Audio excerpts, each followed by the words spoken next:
All right, man. This is exciting, brother. It's exciting. Welcome to Pelota con Palomo.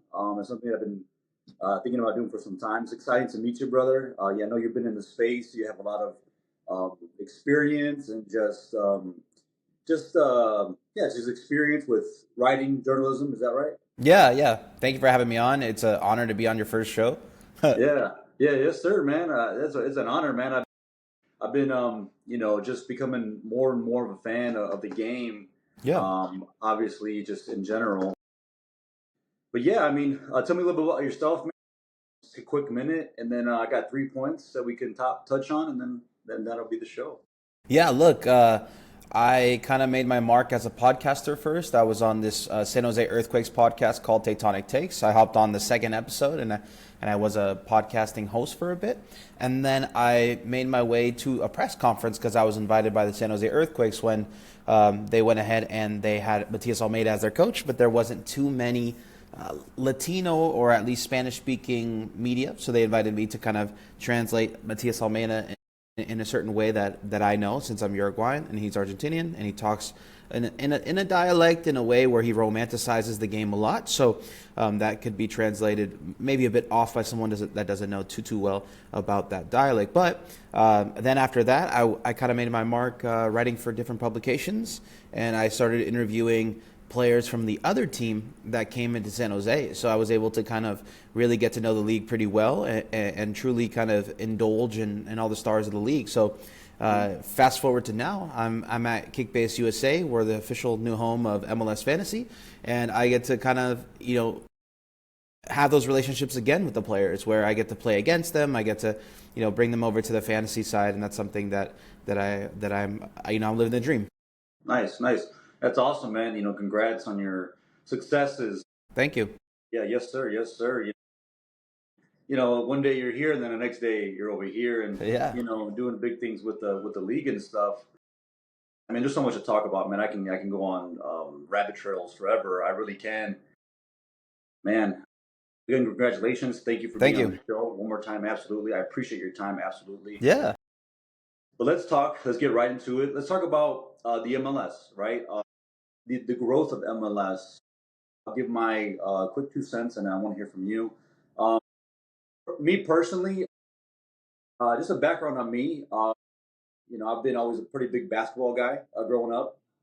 Chicago Bulls and stuff like that. That's kind of the area that I live in, Chicago area.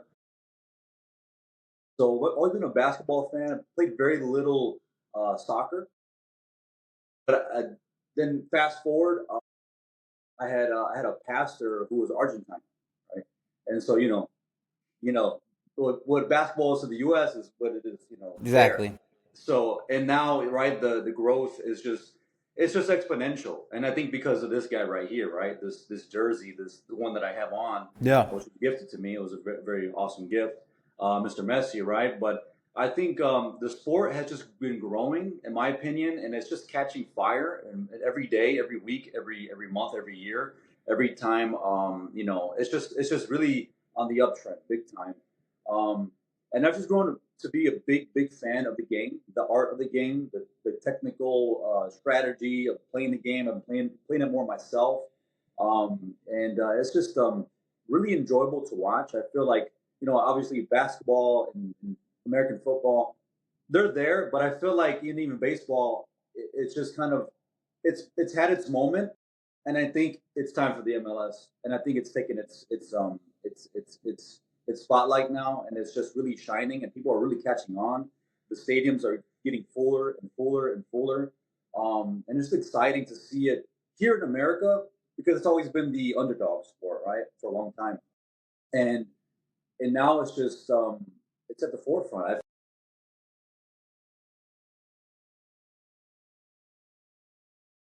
felt that disconnected. No worries. No worries. Okay, I think I he's w- back on. I will Yeah. go now. Okay.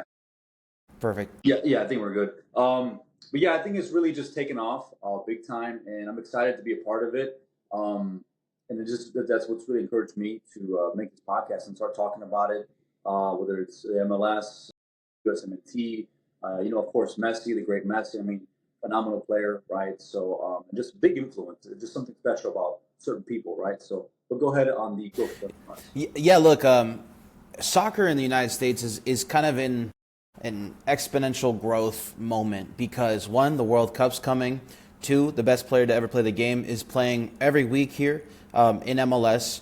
Three, baseball as a sport is kind of getting too long and it's kind of getting not enough attention because people don't really have the attention span to watch a full game of baseball. I know I always say this, that baseball's kind of like the modern day opera. Like you go to a game to talk to people. You don't really go to watch the nitty gritty of baseball, right? Baseball was kind of a sport you would put on the radio and fix your car. But now that the modernization of everyday life, you don't really do that anymore, if that makes sense. You're more or less, watching clips and things like that. And I feel like baseball's kind of been in, the back seat with going to the modern age. Now, basketball is a sport that blew up in the internet age, but it's almost their Achilles heel now because as their stars start to fade away and start to leave the game, I feel like the NBA is having an identity crisis where they don't have the stars of yesterday. They don't have the LeBron James anymore. They don't have the Steph Currys anymore.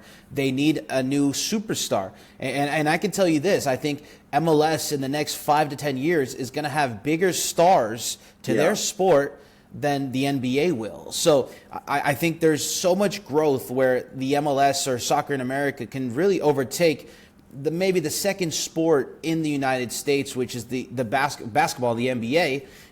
But the NFL is kind of a different animal. I think the NFL will always reign supreme in the United States because of fantasy football. I think fantasy football is something that makes everybody interested in who's the third wide receiver for the Dallas Cowboys, right? Like until soccer has that fantasy kind of outlook where you're talking in your workplace about who's the outside back going to start this week for Inter Miami? Is it going to be Frey or is it going to be Lujan? So it's something that soccer's not there yet. I don't see that happening in the next 10 to 15 years. But maybe in 30 years, we'll be talking about how the NFL is competing with MLS to be the biggest league in the United States. Now, another thing that's happening to the NFL is a lot of kids aren't playing football because of everything with CTE and concussions. A lot more kids, well, in the United States, kids always played soccer, but it's just a lot more prominent now. And I think the divide is when kids go to college or when kids go to high school, they grow out of soccer. But I don't think that's going to happen. With this World Cup, you're going to see people kind of sticking around with soccer and choosing soccer as their number one sport. Yeah, absolutely. Yeah, that's always been the big concern with just American football. It's a fun sport, but it's very physical and very dangerous. Yeah. Sport. I mean, I guess so can the soccer can be pretty dangerous too, but it's not as physical, and you're not ramming each other, to death. Right. Only when you're trying to, make a foul or something. So, which is a lot more healthier than just ramming each other the whole time. Exactly. Yeah. Exactly. So sounds good. We'll touch on that one. The USMNT. I'll give my 2 cents. Yeah. Definitely a fan. I'm Mexican American. I've rooted for Mexico a couple of times. I root for the USA. Kind of split in between. I grew up here in America mainly, so I'm kind of more American than I am Mexican, if you will. But I'm still a fan of both. But I'm more of a fan, I think, of the USA because of the underdog factor as well, and just really being that just the just being the focal point now, with all the players being in Europe and everything, and players here getting called up by Mauricio Pochettino, that guy, and he's an Argentine, and just the football, soccer, just dynamic and the energy that's here now. I think it's really special. I think it's at a special moment in time right now, and I'm just a fan of. I'm a fan of the MLS. I'm a fan of the USMNT. I know there's people that talk about there's a divide between the two or whatever.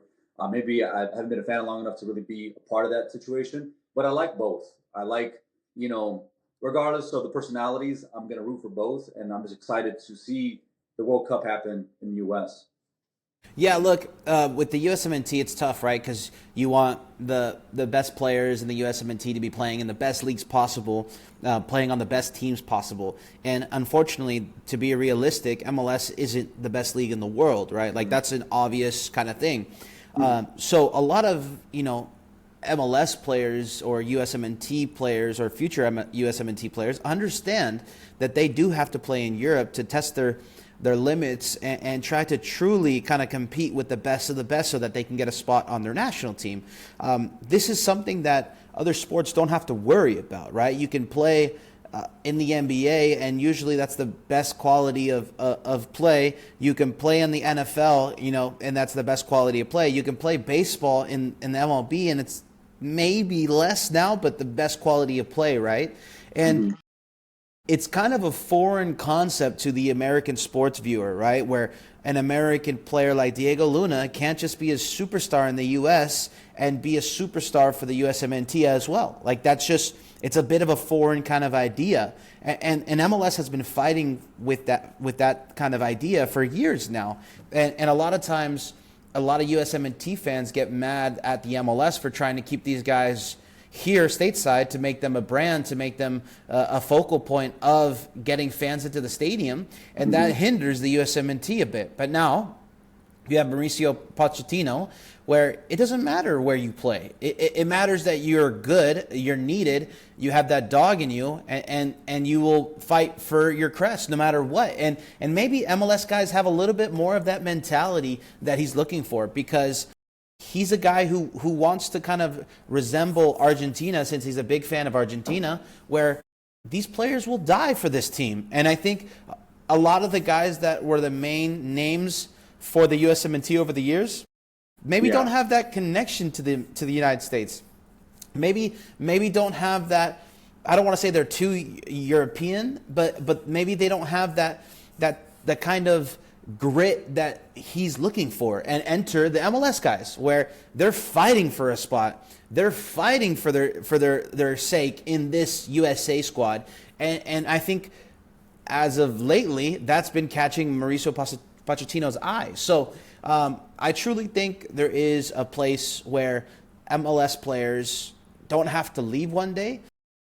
I think that's maybe in 20 years, but I still think that's a scary thought, because if you take a look at Mexico, a lot of their players don't go to Europe and they never reach their full potential. Look at a guy like Alexis Vega, who was one of the best probably potential Mexican players they've had in a long time, stayed in Liga MX because one, he's an A-list celebrity down there, two, he makes a lot of money, and three, he already plays for the national team. But he never got to see his peak in terms of physical ability or even technical ability, right? So, and they suffered many years because a lot of their guys weren't testing themselves. So I don't know if the sweet spot is, having a couple of MLS guys or no MLS guys, or eventually kind of having MLS be a better league so you don't have to worry about it. But I still think for right now, you want your best USMNT prospects to be in Europe, and then possibly to come back and kind of get that grit eventually. Yeah, that makes sense. And maybe that'll be. I'm thinking maybe that's kind of the recipe right now. It's kind of, you get the guys who are like Diego Luna, they build that grit, they get on the USMNT, and maybe that's the formula.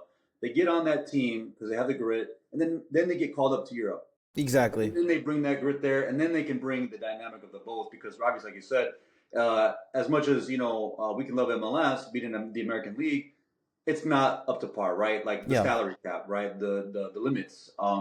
And there's a lot of issues there with, just getting the best players over here. You only get a few at a time, kind of thing, for different reasons, right? Mm-hmm. And that's going to happen with Diego Luna and Max Arfson. They're both going to get called up to this World Cup team, and they're gone. They're not going to be in MLS anymore. Mm-hmm. Yeah, exactly. And maybe, again, I think that's a recipe maybe for them to get more, be more dynamic players, right? Get more expertise and the experience, because I've watched, I'll watch the Champions League, La Liga, all these leagues and the great teams out there, and you can tell these guys are fast. These guys are quick. They're just they're monsters compared to you watch the MLS. And it's like you got some quickness, you got speed here, you have ability. There's technical ability, but it's just kind of like in the medium range, where they're just kind of like the ultra, right? They've always been superior, right? Just Exactly. because they don't have a limit, they can spend millions. I looked at and I guess we can kind of transition here when Inter Miami played PSG, right? Right?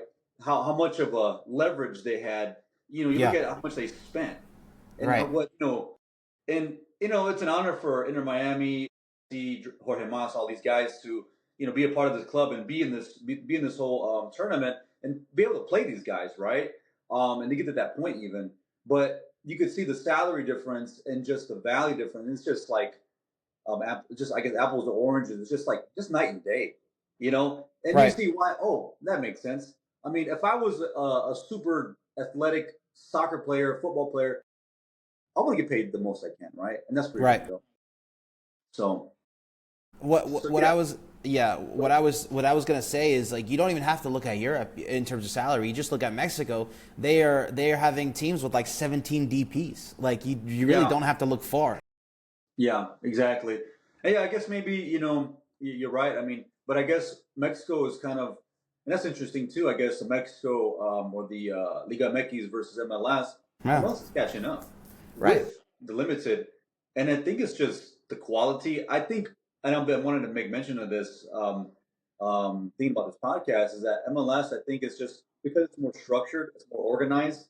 The way that built, it's built to last and not to just have a growth spurt and die, like I guess it's done before with the former league. And I think that steady growth is just benefiting the MLS and just the structure, the fan base. It's all growing dynamically together. Where Liga MX has always been kind of like super fans, crazy fans of Mexico, and just a lot of energy there, a lot of pillar teams, America and like all these guys. But now I think MLS is just kind of catching up slowly but surely because US has a lot to offer in general. Right. And people are talking about the stadiums, the training facilities. They're like awesome, and it's just like it's just getting there. Year by year, it's getting there.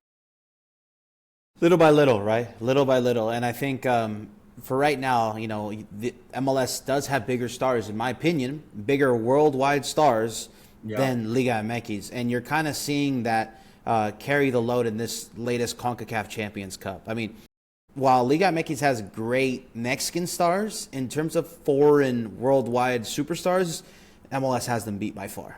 Yeah, for sure. I mean, they're obviously like somewhat in their later days. Messi, he's at he's near 40 now. Right.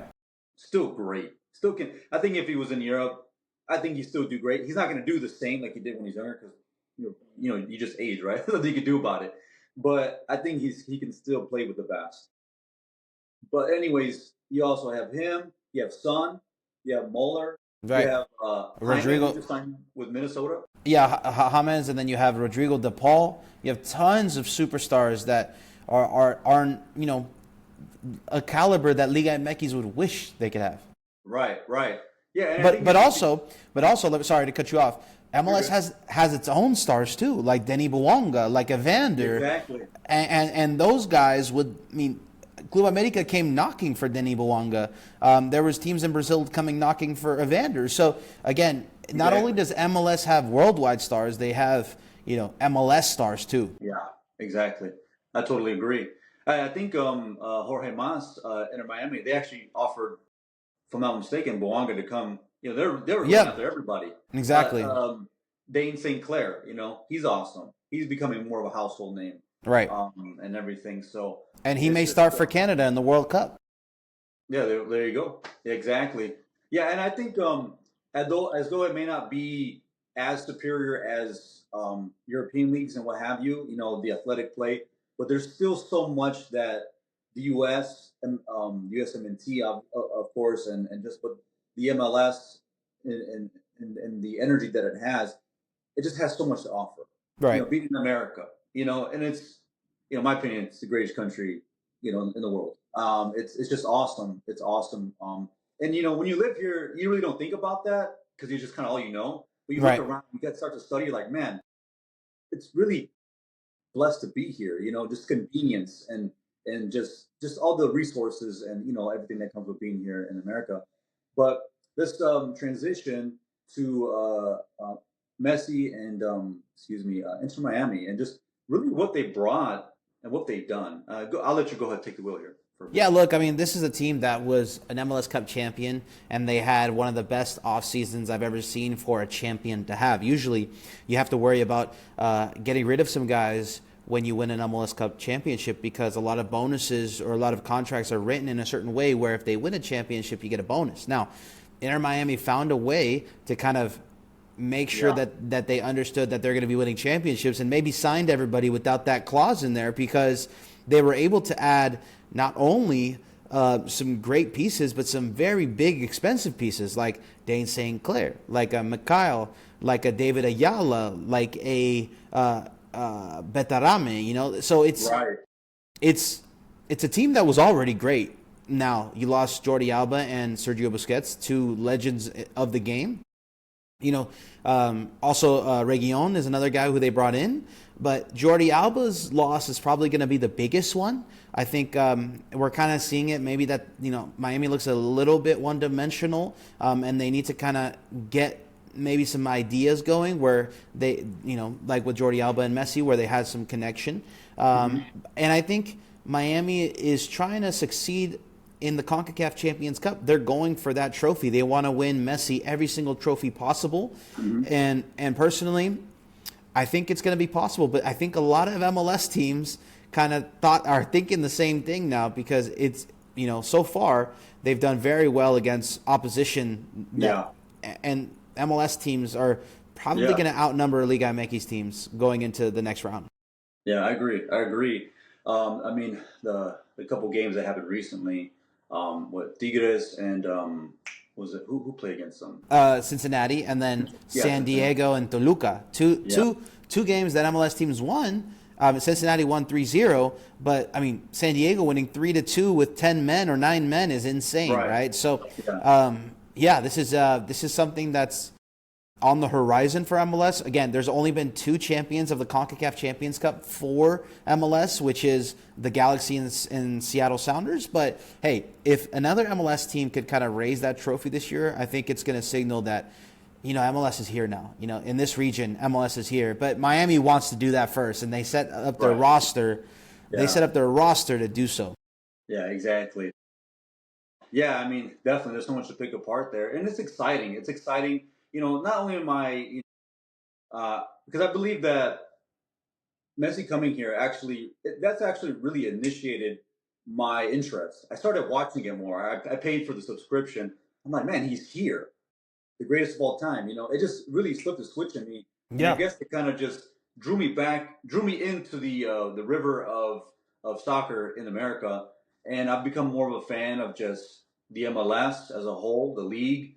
Obviously, Liga MX and these other leagues, right? They're great, but it's nice to be the underdog. It's Yeah. nice to see it grow. It's nice to be a part of, and I just feel like it was just a great time to really get in the in that lane Yep. and develop this podcast and talk about it, and share my not my compassion but my passion, for the sport here. Yeah. Um, but yeah, Cincinnati. I mean, what's his name? The star player you just mentioned. Kevin Denke or Evander. Yeah, Vander Denke's looking good out there. Yeah. Vander, you see the culture. You see them beating these Liga MX team, and they're probably like, "Damn, like we're falling behind. These guys are catching up. These guys are good. Yeah. Like it's not like, oh, we're coming here and we're gonna whip your booties, like we're Right. gonna take you to the cleaners or whatever." But now the MLS has really just developed a strong structure of the sport, and just seeing it, beyond Messi, it's like there's fans here beyond just the hype, with Miami and everything. But so but going back, I guess to Inter Miami, definitely a fan. Definitely a fan of what they're doing there. It's a very Yeah. young club. So is San Diego. I'm a fan of San Diego. I'm a fan of Dryer. What they're doing over there, the way that they play. It's just like, wow, these guys are really doing something. For a club to be so brand new and click so well so fast, along with Miami and Messi coming here, taking the least team and bringing them to the forefront and bringing these great players, and having the leadership of Jorge Mas and really being a role model, I think, for the MLS and just saying, hey, I want to make this the greatest I ever can. This is my goal. I think before he wanted to get not the Dolphins, the Marlins or something. Yeah, exactly. And they didn't work out. God's plan, right? Steered the course. Miami, and now look at it. It's you got the greatest player of all time. Right. You got great players behind him. Stealing Liga Meki's, Bertarama coming over here. Yep. I mean, I just think it's really profound, and it's just a matter of time before I think just the general public of this country is just going to catch on with time, bringing more great players, and But I think it's just going to be more of I think Hercules Gomez, he talked about it in the video stuff. It's kind of like you need more of the organic growth, and I think it's coming, like you said, with time. With time, good things take time, and I think it's just coming. But I think Messi was just kind of like that turbo booster. Boom! Hey, no, soccer's here now. I feel like he is soccer. Like he just brings that energy, the aura, right? Very popular word nowadays. Yeah. He brings it here, and now people are watching all across the nation. I think just as much as they're watching Europe and Liga MX, they're watching what's going on. I hope that was the case. I wish that was the case. Liga MX just puts up crazy numbers because, again, those teams have been around for 90 years, right? Those are institutions in households, at least in California, Texas, and those border countries or border states. Yeah. So you have generations on generations of families watching those teams play in those colors. And that's going to happen eventually with MLS. The one gripe I have with MLS is it's very much a clip league where the clips do numbers, the social media does numbers, but how do you translate that into viewers and actual fans of guys like Ian Frey and Tadeo Allende, So it's something that MLS has, to work on. But I think it's exactly on the right path. If you would have told me that MLS was going to bring in a superstar that has, more Instagram followers than LeBron, Steph, Patrick Mahomes, Travis Kelce, and every single U.S. kind of sports athlete combined, right? I think. I was about to guess. Yeah, I never thought we would be here. So it's something that I think MLS could capitalize a bit more on. But for the time being, you're right. It is the Kickstarter for something more. Yeah, absolutely. Yeah, I think. I think it's again. Yeah, like you said, the Kickstarter for something great, the turbo booster. And I am definitely. I admire the team. I admire Inter Miami, the ambition behind it. Not only just because Messi and just like the wow factor because it's the guy, right? It's the greatest of all time or whatever.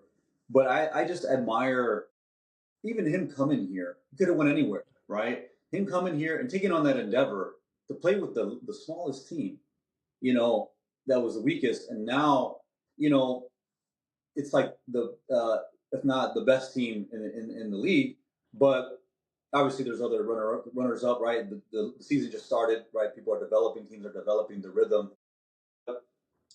I admire Messi in the sense that he didn't have to come here. He came here. He brought everything here. He brought the attention here. He took on this endeavor, right? Because you could say, oh, he's just it's retirement. Oh, he's kicking back, relaxing with a right. He's not. He's taking it seriously.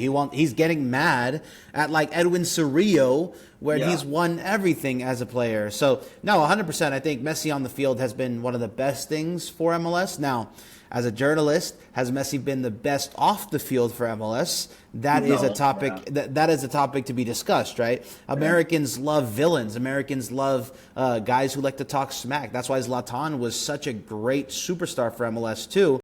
Off the field, on the field he had great moments too, but Messi's I think had better moments on the field, while Zlatan has better moments off the field. But hey, let's not sell Miami short, right? Miami is not no Kentucky, he went to one of the best cities in the United States, the hub of Latin America, basically the New York of South America. So again, I think Miami is a great landing spot for him. I think we do have to give him credit, though, for making the color pink iconic in the United States. Because if you see a pink shirt nowadays, you think it's 100% an Inter Miami kid. So, but I think, Miami's a great place to live. But Yeah, it's definitely shocking that he came here as early Yeah, as he did too. yeah, exactly. Because he's got some years left, and he's showing it. He's good with his longevity and everything. Yep. Just a super awesome player, overall. But I just thought it was really impressive that he came here and just really, because people are going to be like, he really doesn't care No, he about. does. 100% he cares. Yeah, 100%. Like, he's probably one of the biggest superstars to care that much about lifting a trophy in MLS, right. which is something that I think people will not forget when they look back on his tenure in MLS, that he wanted to win every single game. Right, exactly. Yeah, I just think it's really amazing that I think just taking on the endeavor again and just taking on the endeavor and just really, because obviously he doesn't talk a lot, right? He's a Right. very introverted guy. I have a friend like that.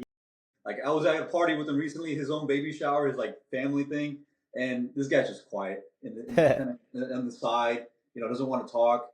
And I could be kind of both sometimes. I could be like, hey, and I could be like, all right, I don't want to talk no more. So I could be kind of both. Um, I think, yeah, I think he doesn't really do good for like being a spokesperson. Mm. Like he speaks on the field, but I think his actions definitely display that he really cares, and he is an ambassador without saying it Right. for the league. 100%. Because if he didn't like the league, if he didn't care, oh whatever, no pasa nada, nada, like Yeah. how they're talking, right? Like whatever, I don't care about MLS, but he's here, right? Because it's a very valuable, structured league, and I'm sure he did his research before he came over here and said, you know Right. what, I'm gonna make it, and he knew that coming here was gonna it's gonna change the soccer world, and it's just gonna be great. So I mean, I admire him for doing that because he won everything, right? Right. 8 Ballon d'Ors, the Oros or whatever. Yeah. And he didn't have to come here, and take on the challenge, but he did. Right. And I think that says a lot about his competitive spirit, you know. So I think it's really, really admirable from the managers to him to everyone behind him. But yeah, it just looks really exciting time. Um, I'm not sure if there's anything else I want to touch on before we close shop here. Yeah, just exciting to see everything. Exciting for this first podcast. Definitely gonna be Yeah. sharing everywhere. I appreciate you taking out the time. I No, guess. definitely. Yeah, I guess we can. Wrap it up. I Sure. just want to say, yeah, thank you, man, for taking the time. No, thank you. For you tagging and stuff, and definitely, man. One last thing is Yep. the stadiums. Chicago's about to get its new stadium. Mm-hmm. I don't know if you heard, but the Chicago Bears are actually kind of looking to get out of the city of Chicago Mm-hmm. because of bad just business. The Yeah. Soldier Field is really old. But the Fire were able to pay for their own stadium and get Yeah. it. The Bears are trying to get help with the government to get it Yeah. done. So, and yeah, so it's just really interesting. A lot of good stadiums are coming, and that just gives more just support and reasoning for the fan base and the growth that's happening. And I'm excited to see the new stadium. It's going to be right on the river over here, so it's going to be really. Yeah, yeah, 100%. And I think like the new stadium for NYCFC is going to be an awesome thing to see. I think the growth in MLS is in soccer specific stadiums, and if I'm not wrong, the Chicago Fire Stadium is going to be 100% funded privately, which is something that is very rare these days. Because you get a lot of subsidies from a lot of these governments, and that steal kind of the teams away. So, like example, the Oakland A's in Las Vegas, the Raiders in Las Vegas, right? So this is something where you're starting to see that trend happen. And hey, if MLS can capitalize on that in the cities where maybe they weren't the most popular team, now they're going to be one of the only teams. So Right. I think it's time to strike now and try to fix these teams in the big cities, because I live here in New York now, and there's just so much to do that it's tough to sell a New York Red Bulls game in New Jersey, right? So Yeah. that's another tough thing where you have NYCFC playing in the Bronx right now in Yankee Stadium, but it's in the city proper, right? So Yeah. it's interesting, but I think there's tons of growth in these big markets as well. Exactly. Yeah, and I think like you said, MLS has to do a better job of advertising culture. Mm. I think that's what they need to do. I think they need to create a culture outside of the game. Mm. They probably need to maybe create events, Yeah. bigger events, Yeah. Yeah. of something along those lines. You know, where there's I don't know, just a soccer day, a Chicago day, or a Miami day, a LAFC day. You know, fan day. You know, come there's I don't know, play soccer. It's. There's food. I think you're kind of thinking of something like a fan fest, where I know for the San Francisco Giants, the baseball team, they do a fan fest where they invite all the fans to the stadium. They get to meet players. 100%, I think every MLS team should have a fan fest, and they can kind of see the events going on at the stadium prior to the season. I think the run up to the season is sometimes a bit short. I think with this maybe calendar change, that can change with time. But I still think, MLS could do a bit more to incentivize the culture, at least culture upbringing that soccer brings to the United States. But hey, that's what I'm kind of doing here at Kickbase USA, where I know that MLS Fantasy could be a vehicle of getting more fans involved in workplaces and within friend groups. So that's kind of my job. So Nice. I'm excited to kind of help bring culture or MLS culture to the forefront with everybody that likes soccer in the United States. Yes, sir. I did download it too. I was like, oh, cool. Yeah. I did download it. I've had awesome. it on my phone. Yeah, I'm get to check it out and stuff. And I guess there's definitely a lot of like you said with NFL and stuff. There's a lot of fantasy. I never really got into with it. But I guess it's a big thing. Yeah, huge. Yeah. I mean, you now have an opportunity to talk smack to your best friend or your boss, right? So yeah. I think that's something that could be real fun.